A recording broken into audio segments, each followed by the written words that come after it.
Are you going to want to just sort of walk around and have me? I don't know. I'm not in charge. You're in charge. He's the choreographer. We need the producer. I put some old pieces on the wall just as a comparison to see what I'm doing now as to what I used to do. This was later than this. Now, this was 83. This started painting again. I gave it up for my kids were at home, and so this was sort of earlier than that, and I'm not sure where this fits in, but it's on really cheap stuff, and I was kind of in a midlife crisis at this point, and another midlife crisis? Yeah, I had several. Is that what you were? I think so. Very thin, thin paint. Yeah. And then I move up to into the later on 86. See, and things start to get thicker and more painterly and with more brush strokes. Well, also it looks like they become a little more abstract and even flattened out, almost a Fauve thing going on. I think by this time I'd had I didn't know Lundy at that period, but here I had been out painting with he and Peter Brown and Terry St. John and Paul Carey. Right. Yeah. And then I had another period of these two, 87, where I started going kind of berserk with color, and I couldn't get enough color. I was just really... Boy, that is pure Fauve. Yeah. That looks like Vlamic or one of those fellows, Duran. Yeah. Very flat. Were you conscious of having a huge shift at that time? No. In your color? It just sort of wasn't thinking too much about it. I enjoyed what was going on. He's part of the Outsiders, the group that you're now veteran member of. When did you start? It was about 90, 91. 94.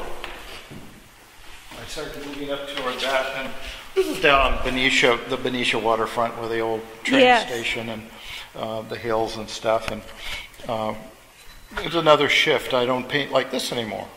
And what's the distinction? What is the shift? I've changed mood and this degree of saturation of color.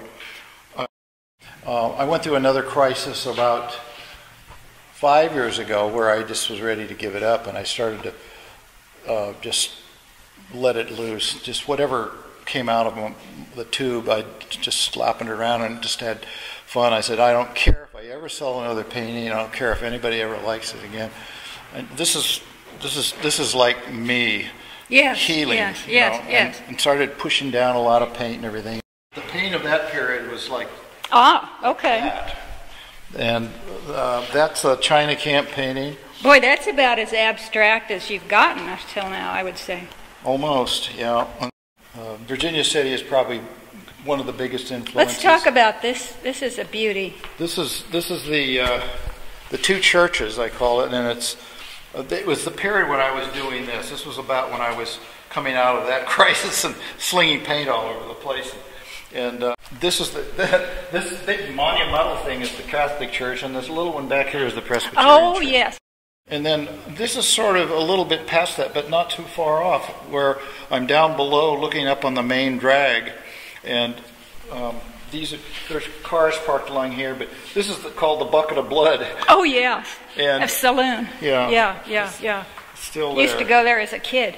And this is sort of the sloppy stuff that I was slinging paint, and I was enjoying, just the movement of it, and in contrast to things that are a little more softer, and a little more well controlled. Yeah. You move into this is just done several months China ago. Camp, right? China Camp in the late afternoon. Yeah. And in contrast to the slapdash period before, where everything was more abstract. This is abstract still, but it's it's softer as a soft. Incidentally, there's an energy thing here where you do a painting underneath, and you're spending a couple of hours on this painting, and you're giving it all of this energy that you have inside you, and the paint is manifesting from your heart, really, heart and mind. And then you don't lose that. It stores it up. And so you put another painting over it, and sometimes they just happen on their own. And I say, why is it so nice to work on an old painting and some things really start to happen? It's because you still put all that energy in the first place onto the canvas, and you're still reaping the benefits of that. Boy, that's interesting. And could a lot of time have passed between? Yes, doesn't matter. When you did the original and doesn't matter. Where is that? That's up on Grizzly Peak, looking down in Claremont Canyon. Looks like the sun going down, maybe. I spent more time with this, searching for something more than was there. I mean, if you paint what's there, you're going to get an image of something that becomes boring pretty fast. So what you do is you take a suggestion from the atmosphere and the feeling and the colors, and you explore.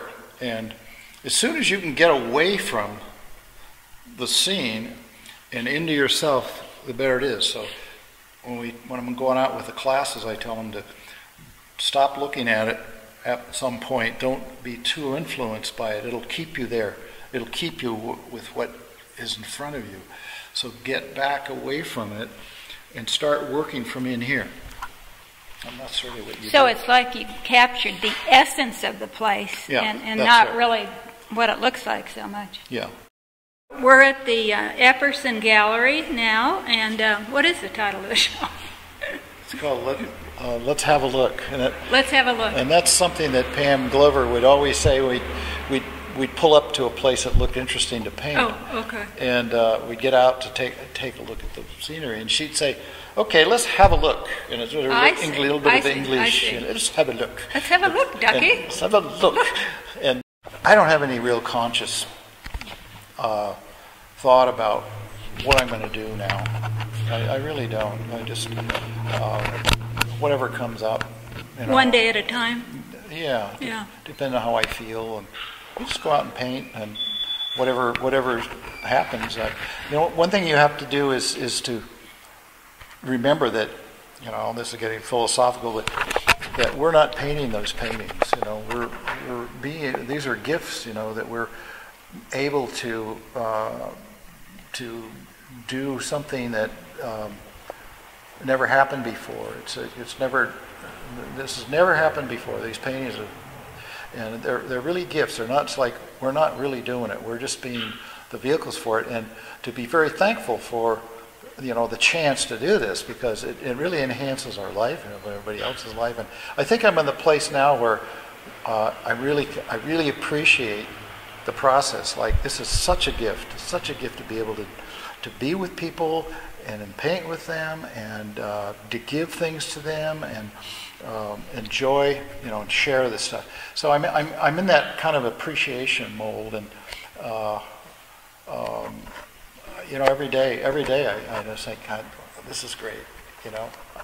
Something I want for breakfast, and I go, God, what a great day. The sun's out like this. I thought, doesn't get any better than this. So you could say that for your life, really. It doesn't get any better than this. Well, thank you, Jerry. It's been fascinating. Well, thank you. You're the best. Thank you. Thank you, Sue. Oh, that's great. I love what you said there. I do too. I have chills. Yeah. That's fun. I hope You guys we hungry? captured it. Let's eat. Yeah. That was I liked how you talked about the breakthrough, and coming from inside, and there's just so many good. good. I did it without being And you able to did see it. it. You did so well. Oh, thanks. You look good too.